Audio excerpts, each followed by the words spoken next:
오늘 황금가면 55회 가장 통쾌했던 장면은 역시 고미숙 앞에서 쩔쩔매며 돈을 빌리는 차화영의 모습이었습니다.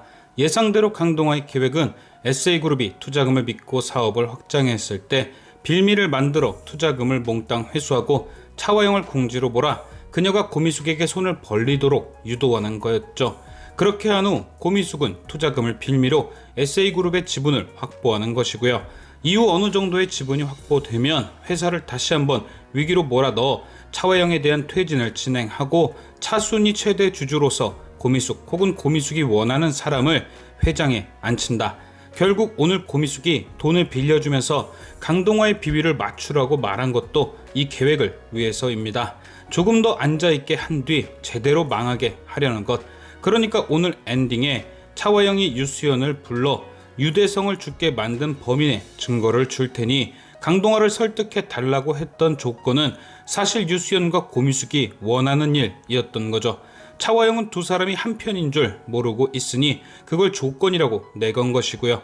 유수연 입장에선 서준이를 데려오지 못하는 게 아쉽긴 하지만 강동화를 설득해 달라는 차화영의 조건은 꼭 먹고 알 먹고입니다. 고미숙과 강동화가 원하는 대로 차화영이 지분을 넘긴 상태에서 그 자리에도 앉아 있을 수 있고 더불어 유수연이 원하는 증거까지 확보할 수 있으니까요. 그래서 56회 예고편을 보면 고미숙도 강동화도 증거를 찾아야 한다는 얘기를 하는 거죠. 물론 강동화의 계획에 대해 세부적으로 알지 못한 유수연은 일이 틀어지게 될까 걱정을 하지만 그 부분에 대한 설명은 강동화가 추가적으로 유수연에게 귀뜸하지 않을까 생각됩니다. 결론은 생각보다 강동화의 뜻대로 일이 잘 진행되고 있다는 것. 하지만 딱 하나 걸리는 문제는 바로 차화영이 유수연에게 내건 조건을 서유라가 모두 알게 되었다는 것. 참 황금가면을 보면서 제일 답답한 게 꼭 이렇게 중요한 얘기를 사람들 다 들리는 데서 무슨 광고하듯 얘기를 한다는 것. 그리고 대기업 회장실을 아무리 며느리라고 해도 저렇게 대놓고 귀대서 엿듣는다는 게 실소를 자아내게 합니다. 아무튼 차화영의 얘기를 들은 서유라는 분노할 수밖에 없죠. 차화영이 원하는 걸 얻기 위해 자신을 파는 것과 다름없으니까요.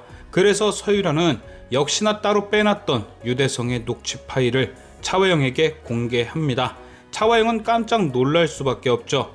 유대성의 녹취 파일엔 자신의 범죄 행각도 들어있으니까요. 애초에 차화영이 유수연에게 주려던 증거는 유대성의 핸드폰이 아닌 지워진 CCTV였을 겁니다. 유수연에게 그 핸드폰을 증거라고 줄 수 없는 이유는 핸드폰 안에 있는 차화영의 범죄 증거도 증거지만 그 핸드폰을 갖고 있다는 자체가 유대성의 죽음과 관련이 있다는 사실. 그렇기에 서유라에게 그 핸드폰을 받아 놓은 것도 결국 자신의 죄를 감추기 위해서였던 거죠. 그런데 복사본이 있으니 얼마나 깜짝 놀랐겠어요. 자신이 핸드폰을 가지고 있던 게 별 소용도 없는 거였단 걸 알아버린 것이니까요. 결국 서유라 팔아 강동화 설득하려다가 되레 자신이 궁지에 몰린 거죠. 서유라가 저걸 공개하면 유수연 외도 사주부터 유대성 사망까지 자신이 다 관련되어 있다는 게 폭로되는 거니까요. 결국 되로 주고 말로 받는다. 이젠 서유라가 완벽한 갑이 되어 집에도 다시 돌아오고 홍진우와의 이혼도 당당하게 거부하겠죠. 과연 서유라에게 발목 잡힌 차화영의 운명은 어떻게 될 것인지 지금까지 시청해주신 여러분께 감사드리며 저는 또 다른 리뷰로 돌아오겠습니다.